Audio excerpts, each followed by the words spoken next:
श्रीमद् भागवत गीता ये केवल एक ग्रंथ नहीं, बल्कि मनुष्य के जीवन का मार्गदर्शन करने वाली दिव्य प्रकाश रेखा है। युग बदलते गए, परिस्थितियां बदलती रहीं, पर गीता का ज्ञान आज भी उतना ही जीवंत है जितना महाभारत के मैदान में था।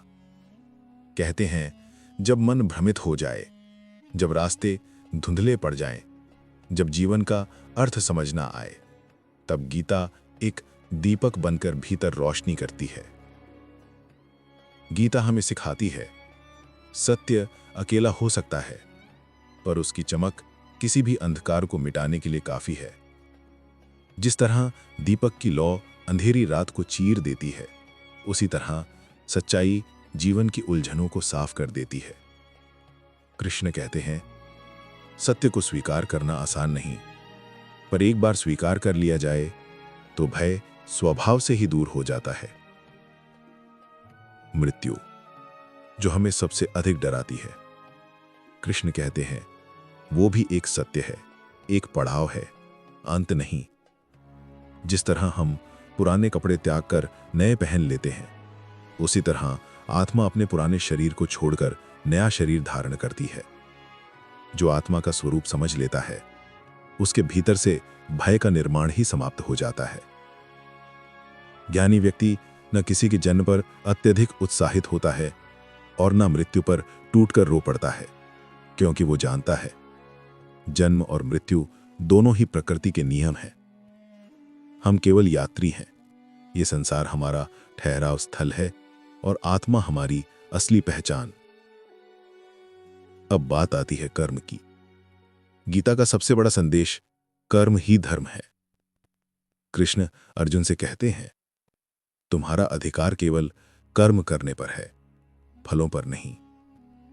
ये वाक्य इतना गहरा है कि यदि किसी ने इसे समझ लिया तो जीवन की आधी परेशानियां समाप्त हो जाती हैं। जब हम फल की चिंता में उलझ जाते हैं, तब मन अशांत होता है, पर जब हम अपने कर्म को ही पूजा बना लेते हैं, तो फल अपने आप हमारी ओर आकर्षित हो जाता है।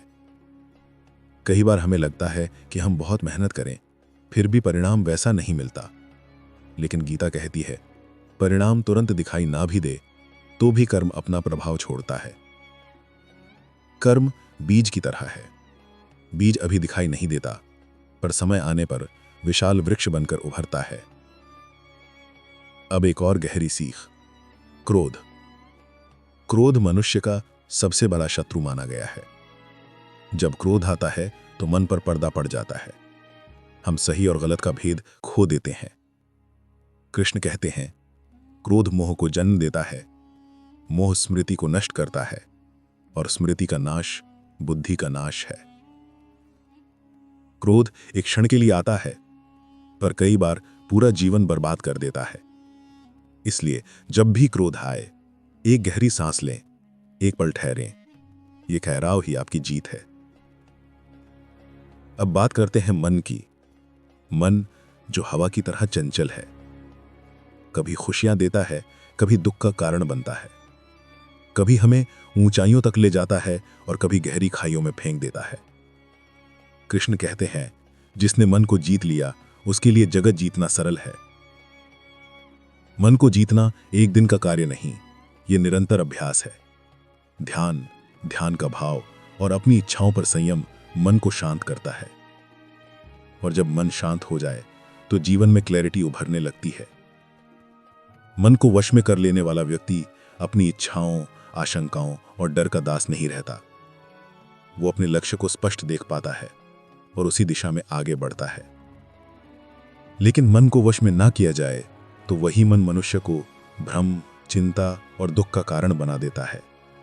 इसलिए गीता कहती है, मन आपका मित्र भी है और शत्रु भी। आप जैसे इसे दिशा देंगे, ये वैसा ही बन जाएगा। अब अंतिम बिंदु, संदेह।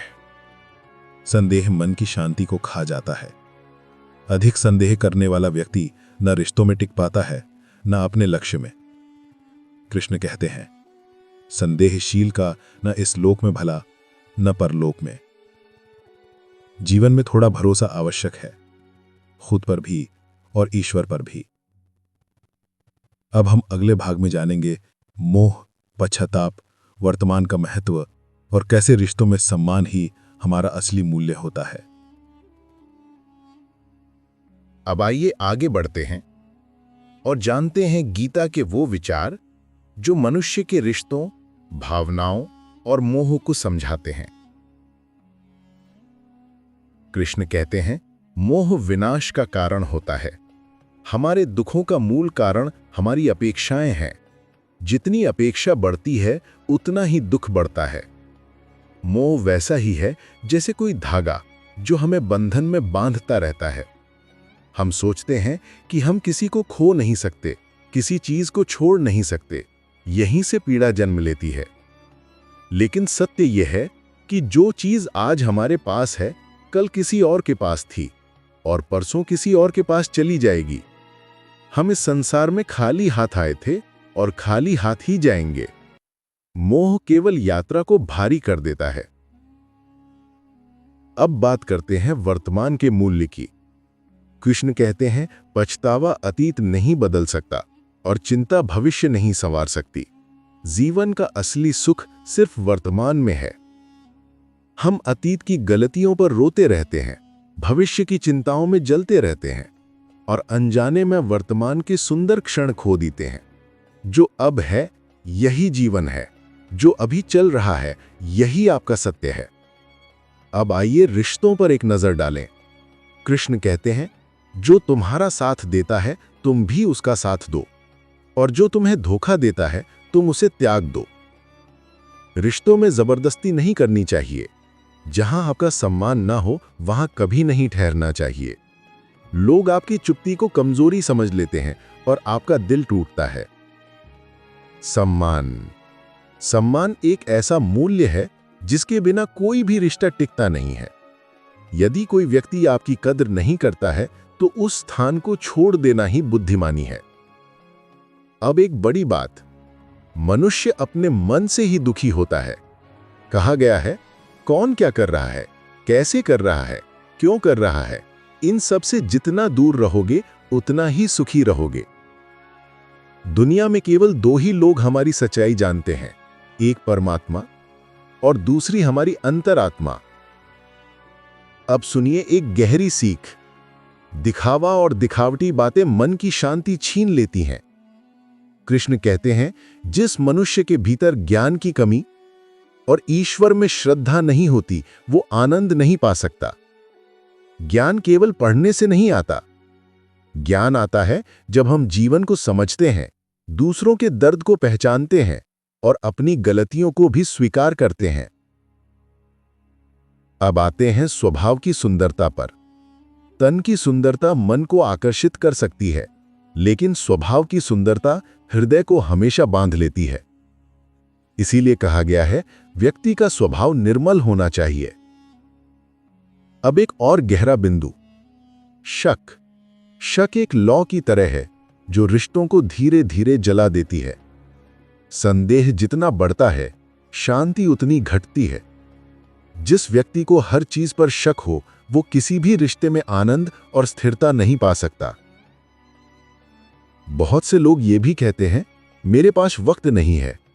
कृष्ण कहते हैं, असल में इसका मतलब है तुम उनके खास लोगों की सूची में नहीं आते। रिश्तों का मूल्य पहचानिए, पर खुद को हल्का मत समझिए। अब बात करते हैं संस्कारों की। जहां बारिश ना हो वहां खेत सूख जाता है, और जहां संस्कार ना हो वहां पूरी नस्ल नष्ट हो जाती है। संस्कार केवल बोलने की बात नहीं है, ये जीवन जीने का तरीका है। अब एक और सुंदर संदेश। बात इतनी मधुर रखो कि जब उसे वापस लेने का समय आए तो वो कड़वी ना लगे। वाणी मनुष्य का सबसे बड़ा धन है। इसी से रिश्ते बनते हैं, इसी से टूटते भी हैं। अब बात करते हैं स्वाभिमान की। कृष्ण कहते हैं, यदि आपका स्वाभिमान नहीं होगा तो लोग आपको वहीं दबाएंगे जहां आप सबसे अधिक झुकते हैं। जीवन में यह समझना बहुत जरूरी है, आपका सम्मान आपके ही हाथ में है। और अंत में एक अद्भुत सत्य, जब तक तुम अपने आप से नहीं हारते, दुनिया की कोई भी शक्ति तुम्हें हरा नहीं सकती। कमजोर तुम नहीं, कमजोर तुम्हारा वक्त है, और वक्त हमेशा बदलता है। अगले भाग में हम चर्चा करेंगे दया, अच्छे कर्म, भाग्य, निर्णय और जीवन के गहरे साइकोलॉजिकल ट्रूथ्स पर। ये वो बातें हैं जो मनुष्य के पूरे जीवन को बदल देती हैं। अब हम गीता के उन विचारों पर आते हैं जो मनुष्य को भीतर से बदल देते हैं, जो जीवन की गहराई को समझाते हैं और जो हर इंसान को आत्मावलोकन की ओर ले जाते हैं। कृष्ण कहते हैं, जिसने कठिनाइयों को नहीं देखा वो अपनी शक्ति को नहीं जान सकता। संकट हमें तोड़ने नहीं आते, वे हमें जगाने आते हैं। जैसे सोने को परखने के लिए उसे आग में तपाया जाता है, उसी तरह इंसान की ताकत कठिन समय में ही दिखाई देती है। दया और करुणा वो गुण हैं जो मनुष्य को देवत्व के निकट ले जाते हैं, जो दूसरों की पीड़ा को समझता है, जो दिल से अच्छा है, उसे दोबारा जन्म लेने की आवश्यकता भी नहीं होती, क्योंकि उसका हृदय पहले से ही प्रकाश से भरा होता है। कृष्ण एक गहरी बात कहते हैं, किसी को कुछ देकर घमंड मत करो। क्या पता तुम दे नहीं रहे, बल्कि पिछले जन्म का कर्ज चुका रहे हो। बहुत बार हम सोचते हैं कि हमने किसी पर एहसान किया है, लेकिन सत्य ये है, हम केवल वही लौटाते हैं जो किसी समय हमें मिला था। यही जीवन का चक्र है। अब आते हैं अहंकार पर। अहंकार मनुष्य का सबसे शत्रु भाव है। ये वंश नष्ट करता है, वैभव को मिटा देता है और प्रतिष्ठा को गिरा देता है। इतिहास इसका साक्षी है। रावण, कौरव और कंस सिर्फ अपनी अहंकार के कारण नष्ट हुए। इसलिए कहा गया है, शक्तिशाली बनो पर अहंकारी नहीं। अब बात करते हैं विश्वास की। कृष्ण कहते हैं, किसी पर विश्वास करना हो तो उसकी बातों पर नहीं, उसके कर्मों पर करो। शब्द धोखा दे सकते हैं, लेकिन कर्म कभी झूठ नहीं बोलते। रिश्तों में भी यही सत्य है। जो व्यक्ति अवसर देखकर स्वभाव बदल ले, उस पर कभी निर्भर मत रहना। अब एक बहुत सुंदर सीख, गुस्से के समय थोड़ा रुक जाना और गलती के समय थोड़ा झुक जाना जीवन को सरल बना देता है। रुकना सीखो, क्योंकि रुकने में ही बुद्धि है। झुकना सीखो, क्योंकि झुकने में ही विनम्रता है। कृष्ण कहते हैं, जो मनुष्य मुझे जान लेता है वो जन्म मरण के बंधनों से मुक्त हो जाता है, और जो गीता को पढ़कर उस पर अमल करता है, उसके सारे दुष्कर्मों का प्रभाव धीरे धीरे समाप्त होने लगता है। अब आते हैं भाग्य के रहस्य पर। कृष्ण कहते हैं, जो भाग्य में है वो भाग कर आएगा, और जो भाग्य में नहीं है वो आकर भी भाग जाएगा।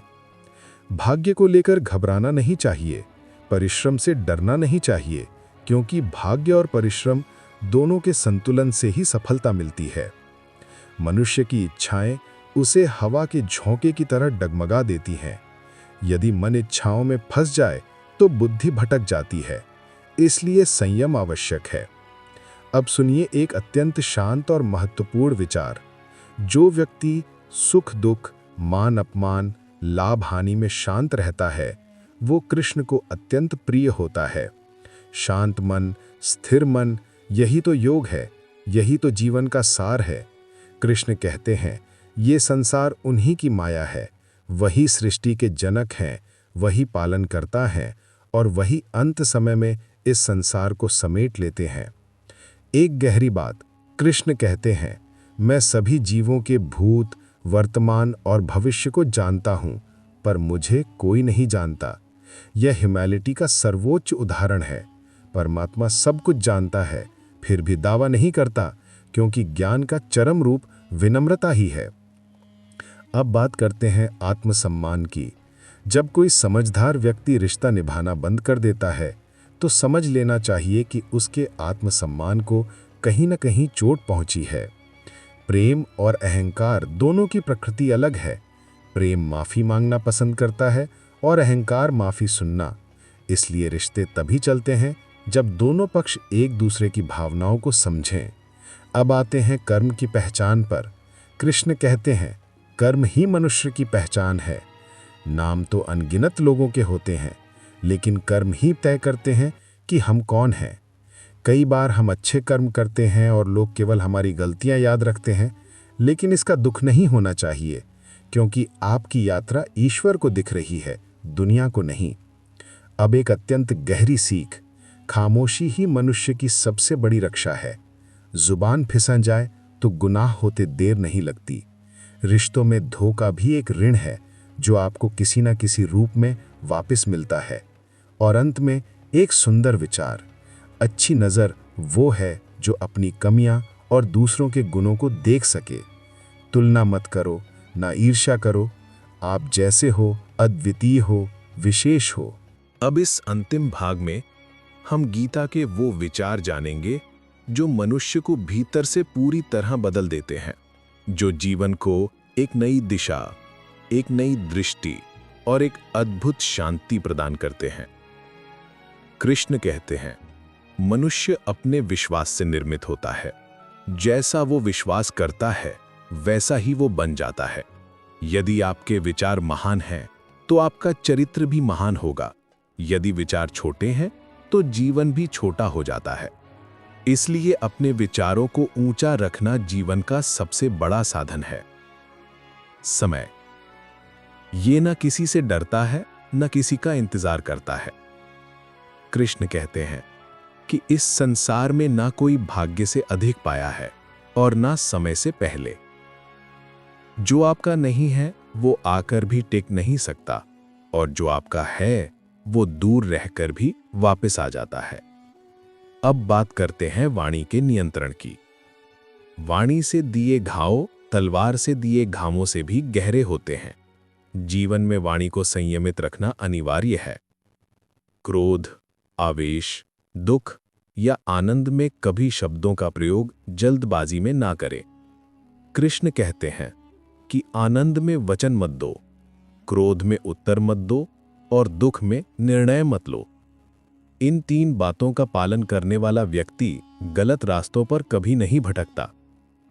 अब सुनिए आत्मा का सत्य, जिसे अधिकतर लोग भूल जाते हैं। कृष्ण अर्जुन से कहते हैं कि आत्मा न जन्म लेती है, न मरती है, न इसे अग्नि जला सकती है, न तलवार काट सकती है। शरीर नश्वर है, आत्मा शाश्वत है।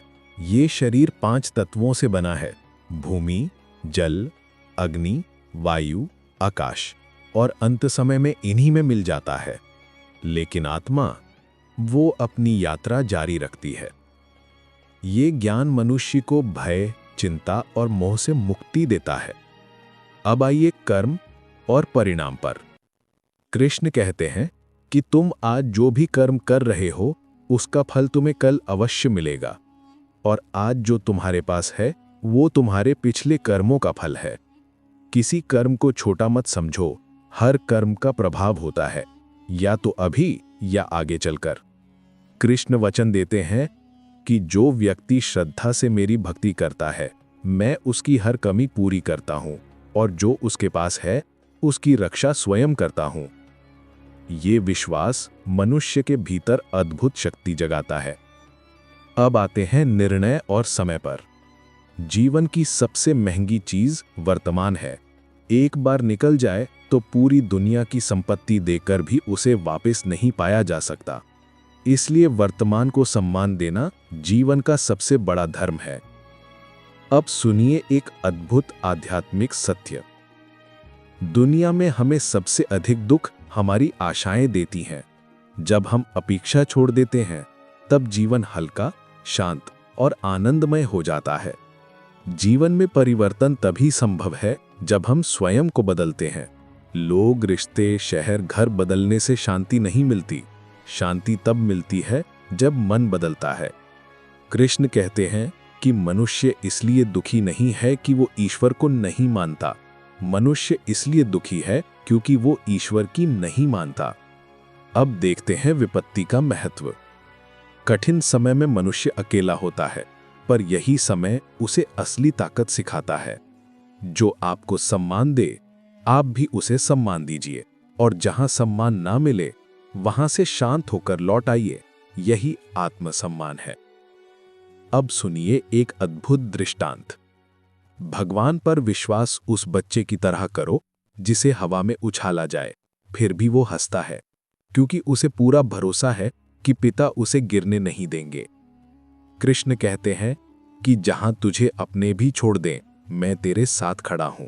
ये विश्वास मनुष्य को अटूट बना देता है। अब रिश्तों का गूढ़ सत्य।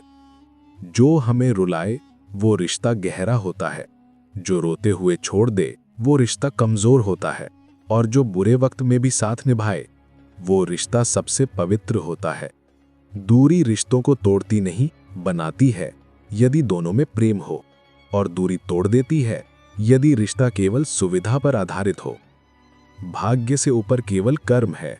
कृष्ण कहते हैं कि कर्म से बड़ा कोई वरदान नहीं और आलस्य से बड़ा कोई शत्रु नहीं। मनुष्य अपने व्यवहार से अपनी पहचान बनाता है। भूल हो जाना प्रकृति है, उसे स्वीकार कर लेना संस्कृति है, और उसे सुधार लेना प्रगति है। अंत में कृष्ण कहते हैं कि जो हुआ वो अच्छा हुआ, जो हो रहा है वो भी अच्छा हो रहा है, और जो होगा वो भी अच्छा ही होगा। यदि हम ये समझ लें तो जीवन में कभी दुख से भय नहीं रहेगा। वर्तमान में शांत रहना, अपने मन को संयमित रखना और ईश्वर पर विश्वास रखना, यही जीवन का सार है।